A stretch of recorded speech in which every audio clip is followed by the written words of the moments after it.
Okay, we're now joined in the infield media center.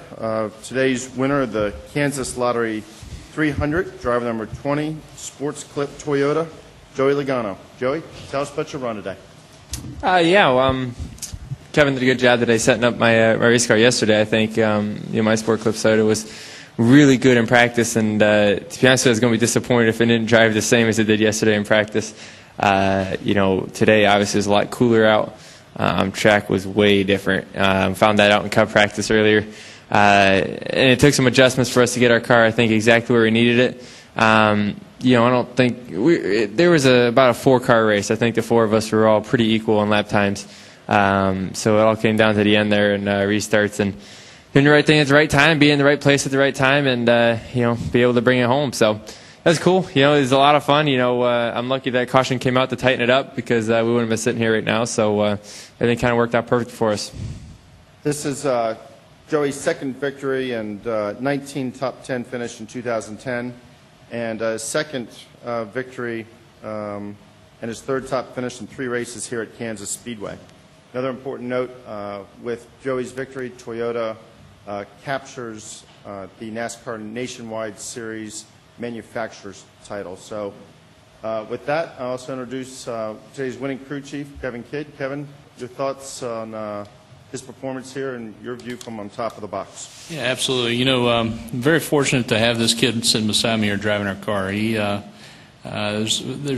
really good at a lot of racetracks, but when it comes to Kentucky and Kansas, California, the flatter mile and a half with a lot of speed, there's nobody out there that's better than this guy, in my opinion. I was very I was very pleased with our performance today. But to be honest with you, being a little bit of a pessimist, I thought we kind of sold ourselves a little short today. I thought we had a better car yesterday than today. We had to work on it some during the race. Probably worked on it harder than I was anticipating, but just pleased that we were able to get it there at the end and be a contender at the end and be able to put Joey in a spot where he could go and do what he did. We'll go ahead and open it to questions from the media. Again, as a courtesy, please state your name and affiliation. We'll go Randy and Reed. Joey, even though you had won here last year, 6 second places this year and 3 of them to Kyle. What puts you over the hump, and just how much of a wall is it to get over? Every time you finish second, it seems like that wall's a little bit higher, and it's cool to get over it for sure, and we run up front every week, which is really cool, and that's thanks to Joe Gibbs Racing, and obviously Kevin, the guys back at the shop do a great job, but it definitely gets frustrating, when you feel like you should have won a lot more races than what you have this season, and we have won a lot more in the last season. It's frustrating that you're not in victory lane as often as you want it to be.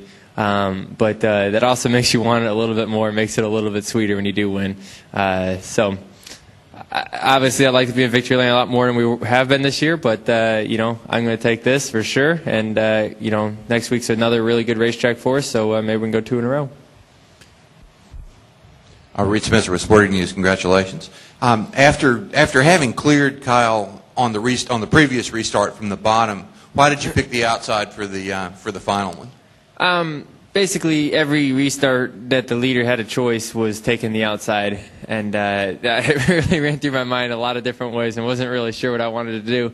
Because I've restarted on the bottom the whole time. I restarted the bottom the initial start, when we were on the pole, but I saw if I wasn't cleared, going into 3, if I was on the inside, I was going to get beat through 3 and 4, and I couldn't allow myself to take that chance.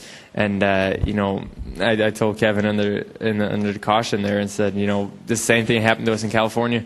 And we got beat, we got beat that way. So I was like, man, we got to start this thing on the outside here and, hope for the best. And, I got actually lucky that Brad pushed me on the restart there and shot me ahead a little bit. So that worked out perfect for me to have a little edge into the turn to clear him off too.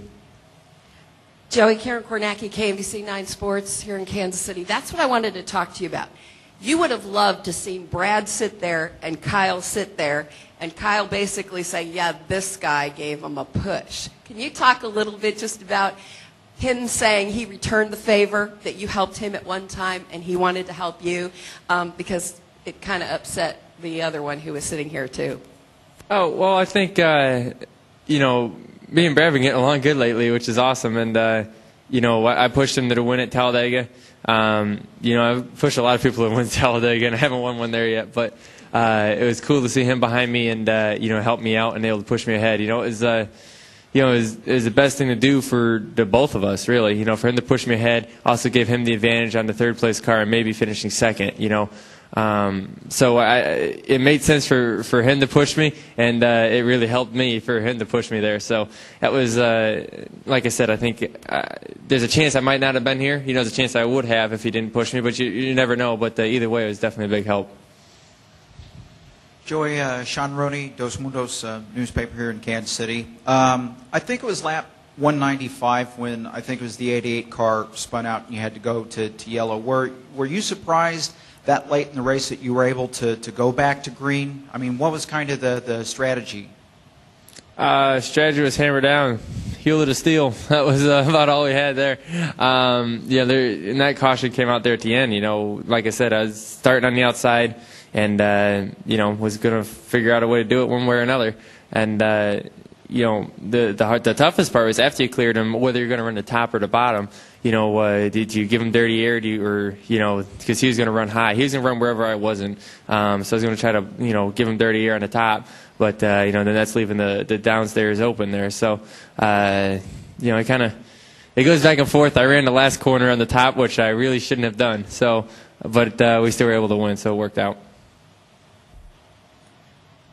Bob Pockers from Scene Daily. Would you have raced Kyle that hard earlier in the year when you weren't maybe so frustrated from finishing second to him? And then also on the restarts, do you think about, okay, there's Kyle and he's my teammate, and then there's Harvick that I want him behind me when I've had a history with him, and then there's Keselowski who's probably still angry at Kyle. I mean, does any of that stuff run through your head, or do you have to focus on just your car and what you're doing? I focus on my own stuff, man. I don't want to get in the middle of everybody else's drama.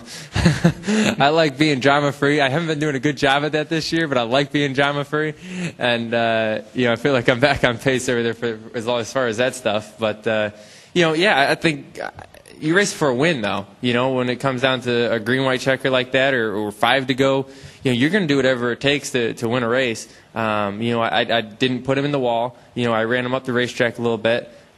Which he probably would have done the same thing to me to win a race. You know, I mean, that's just the position we were in, and I knew downside that if I didn't clear him there, I wasn't going to win the race. You know, I wasn't be able to hold him off in 3 and 4. So, you know, shoot spotter yelled clear halfway through the corner, and you know, I knew he was going to have a run coming up there, but I had to get in front of him. So while I had the opportunity, I tried squeezing up there.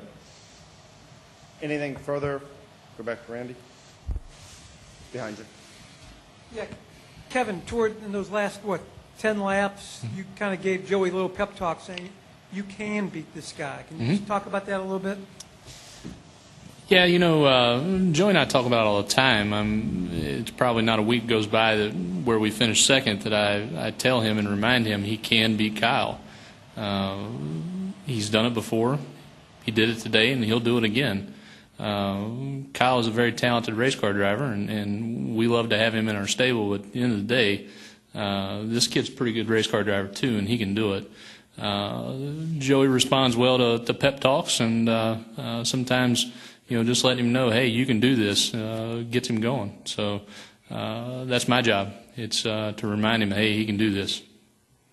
I need a cheerleader every once in a while. I said I need a cheerleader every once in a while. Anything further? Clear upstairs. We'll end right here with Scott and wrap it up. Joey Scott, Trailer Sports Radio at 10, RacingBoys.com. When you race your teammate like that, and you run him up there, like you said, you run him a little high, and he said you kind of run him up into the dirt, and he got a little build up on his tires as you went off into 1. Then you kind of squeezed him a little bit as you came off of 2. When you race a teammate like that, do you think, well, I can race him a little bit like that because he's not going to retaliate. He's not going to come back and do anything, because he did come up off of 4 on that last lap, and he did put the bumper to you just a little bit. Just when your mindset when you're racing a teammate like that in a green-white checkered situation. No, I don't think you run him hard because you know he's not going to hit you back. I think if anyone's watched Kyle race before, you don't want that to happen. So, I ran him like I would anyone else in that situation. Obviously we help each other out as much as we can. If we didn't do that, Joe Gibbs Racing nationwide cars would not be as dominant as they are. So, we're always, talking to each other back and forth. Early in the race, we were racing near each other. I let him go. He let me go. That's part of it. But, hey, we're green, white, checker. Man, this is for the checkered flag. It's for the trophy, for all the marbles. We're going for it. Gentlemen, congratulations, and thank you for your time. Thanks.